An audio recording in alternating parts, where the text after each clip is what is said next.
Matapos makapagpasaya nila Kim at ng Showtime family kanina, ay dumiretso naman ito sa klinik ni Dr. Rebelo kung saan ay kasama din ni Kim ang kanyang ate Lekam, para maghanda sa nalalapit na kapamilya ball sa September 30, inaabangan din kung dadalo ang nobyo nitong si Sian sa nasabing ball.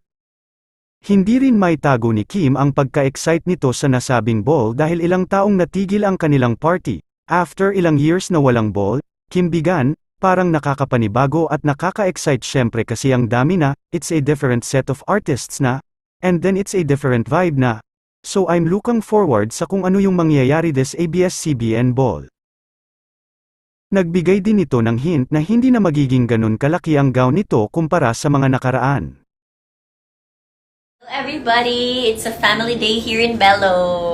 Sizzy getting ready for the ball. Yes! Si sana maganda ka talaga sa ball. Pag ganyan.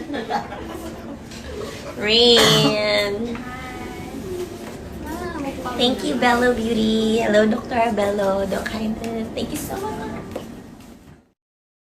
Samantala, extended naman ang birthday party ng inaanak nito na si Baby Amila na anak nila Miss Angelica Panganiban, dahil matapos ang celebration nito noong isang araw ay nagkaroon naman ito ngayon ng birthday party sa Subic na dinaluhan naman ng kanilang malalapit na mga kaibigan, bagamat hindi kumpleto ang mga kaibigan ni Angelica dahil sa kanilang mga trabaho, ay masaya pa din ang naging celebration ng anak nito na si Baby B.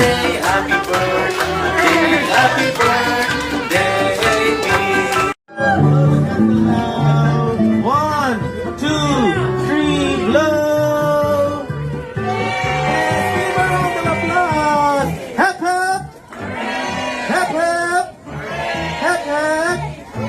Yeah, can I ask Mami? Mami, sino po ang nakikita lagi na titita ni Pete?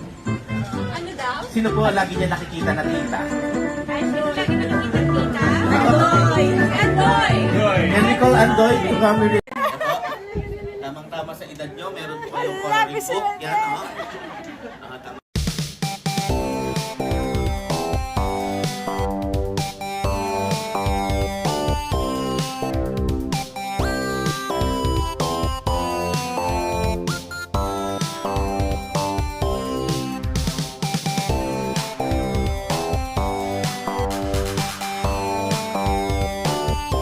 Samantala, bago ang naging party ni Amila ngayong araw ay sinupresa naman si Angelica ng mga mahal nito sa buhay kahapon.